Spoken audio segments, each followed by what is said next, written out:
No, do not stop streaming. Oh. Hello, friends. It is Thursday.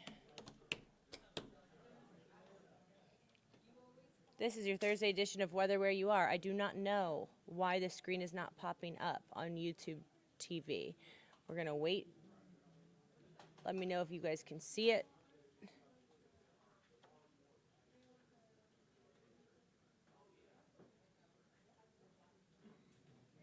Not sure what's going on. Hey, oh, here we are. We did it. Okay. We're streaming. What's up, fam? We're going to go through this again. I did this earlier this week, but it's just, there's just a lot of information here, and I think the information, it's really interesting.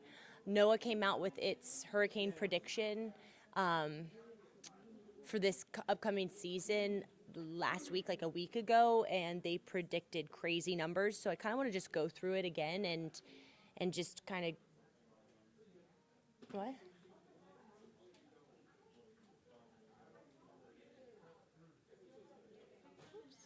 Oh, okay, yep. So I kind of just want to go through it again with you guys because there's just a lot of good info, and hurricane season is supposed to be crazy this year. All right, so NOAA came out with their official prediction. Usually, and this really kind of blew me out of the water. Usually, they kind of try to walk a line and stay kind of middle ground. I think because it's very hard to predict what's going to happen in a basin that is as big as the Atlantic freaking ocean, right? But they're going really, really bullish this year. They're predicting an 85% chance of an above average season. I've never seen them do that. Okay, only a 5% chance of a below average season. So here are the actual numbers they're predicting.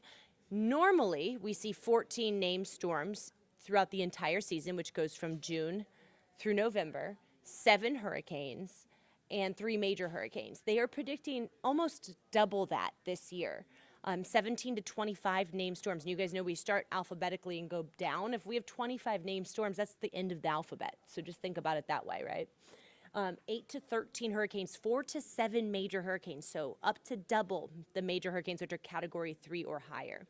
Here are the names this year, starting with Alberto. You can see down the list, Debbie, we got Chris on there, Francine, Isaac is on there, Kirk, Leslie, Milton, Nadine, Sarah, Tony, William. If we get 25 named storms, we will see every single one of those storms named. So just to give you some perspective here.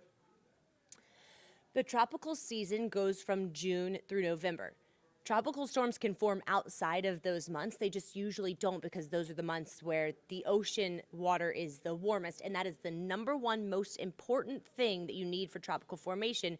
You need ocean water above 80 degrees. That really helps fuel these storm systems. Just think about it as like fire, adding fuel to a fire, okay? The warmer it is, the more energy there is, the quicker that these storm systems can grow. So the water starts to get warm in June. It maxes out. It's at its warmest in September, and that's when we see peak hurricane season. So from August, September, October, that's when the ocean sea surface temperatures are the warmest. That's when we see the most activity. A third of the activity we see usually is in the month of September, just to give you some perspective. Now let's talk about zones of formation, which is also, I think, very interesting.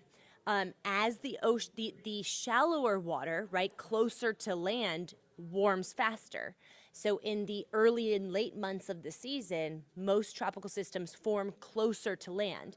So in June, you can see the timestamp top of the screen. In June, most of the formation is in the Caribbean, in the Gulf of Mexico, or along the East Coast. But then you can see as we move into July, it gets further out. We actually see a lot of storms form off of the upper Atlantic, which is interesting. By August, we get formation in the middle of the Atlantic, so out in the middle of the ocean. You know, those waves come off of Africa, and they can roar all the way across the Atlantic. Also, a good amount of formation up the East Coast. And then in September, you can see we get a good amount of formation in the Gulf of Mexico. The most is out in the Atlantic, and then up the eastern seaboard. We also get a lot of storms in September that just like kind of meander around all through the Atlantic, because the Atlantic is then in September, it's warm enough to promote hurricanes, as far north as like almost Greenland. We can see sometimes. Okay, then the ocean water starts cooling. So October, the region goes closer to the United States. And then in November, it's usually the deep Caribbean where we see any leftover formation. Okay. So we talked about water temperature above 80. That's the number one ingredient that you need for these tropical systems to form. There's a couple other things. Also converging winds. So any leftover storm systems, like we really watch Africa, because these waves in Africa can come off of the African coast. And if that cluster of thunderstorms has enough lift and convergence as it moves over water, it can start to become tropical in nature. So abundant moisture and converging winds, those two are usually formed by those tropical waves coming, or those thunderstorms that come off of Africa. Also, we need low-level shear at high levels in the atmosphere. So shear is just winds moving in different directions. If there's a lot of high winds moving in different directions at high levels in the atmosphere, that can kind of rip apart these tropical systems and keep them from organizing themselves, right? Think about like just a windy day, how your hair's everywhere, your papers can fly everywhere. That's kind of like what happens with these tropical systems. You need low winds so that they can really start to turn on their own, okay? Which you guys may have read if you're super interested in these tropical kind of systems, that we're heading from a El Nino to a La Nina, which is an oceanic pattern in the Pacific, but it actually impacts weather all over the world. And one of the main impacts that it has in La Nina years is that it lowers the shear at high levels. So since we're entering into a La Nina, that would mean less wind shear at high levels, which would mean greater tropical formation. So that's another factor that goes into this pretty bullish prediction from them. I want to talk about sea surface temperatures, because the sea surface temperatures, not only in the Atlantic but across the entire globe, are the warmest, like breaking records, warmest ever, okay? The ocean heat content a week ago, so mid-May, was where it usually is in the middle of August. So we're like 2.5 months warmer than average. I saw a tweet yesterday that the water off of Clearwater Beach in Florida hit 90 degrees. So as you can see, the Gulf is already well above 80. And the eastern seaboard from South Carolina, so like Charleston down to Savannah, is still in the 70s, which is okay. But when you have water that's this warm this early in the season, it really kind of hints to you that mid-August, September, the water is going to be sitting at like 90 or above bath water, which is really kind of eerie when you think about any of those storms that move into the Gulf. And we've seen that in years past. They just explode. And that's the reason why the ocean sea surface temperatures are so warm. And looking at even out into the Atlantic, look, like well out, like the eastern Caribbean, 85 degrees, okay? Even as far north as like North Carolina, it's 75 degrees. So this extremely warm water will help promote tropical formation. And that's, I think, the main reason that NOAA, the National Oceanic and Atmospheric Administration, is predicting the above average season. Okay, so the most active year on record in the last several years was 2020. We had 30 named storms, 14 hurricanes, 7 major hurricanes. That's pretty much what they're predicting this year, okay? The last couple years haven't been too bad, but we still, even though we haven't had an extreme amount of storms, we've had a major impact in the United States from a major hurricane every single year over the last several years. Last year was Ian.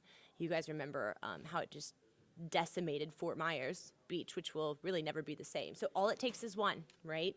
But the more you have, the more likely you are to get impacted. Here in Georgia, you guys know we're far enough inland that any of these systems that reach us, by the time they reach us, they usually have weakened from a hurricane to a tropical storm, which is winds below 74 miles per hour, and then a tropical depression, which is winds below 39 miles per hour.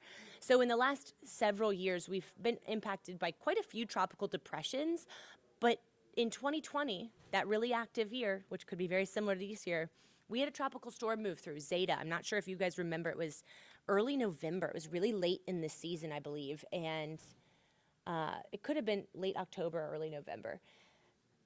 I mean, I remember it like it was yesterday. It moved right over us in the early morning hours. We, like, tens of thousands of people lost power.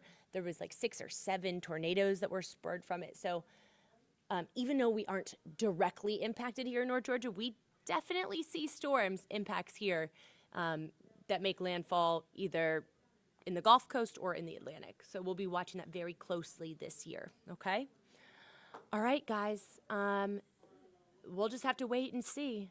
But NOAA is predicting of a very active season. This is the most significant prediction I've ever seen from them. So that just tells you that we will be watching closely and that we are likely to see some major hurricanes in the Atlantic this year. Have a great rest of your day, and I will see you tomorrow at 6 a.m. on Atlanta News First.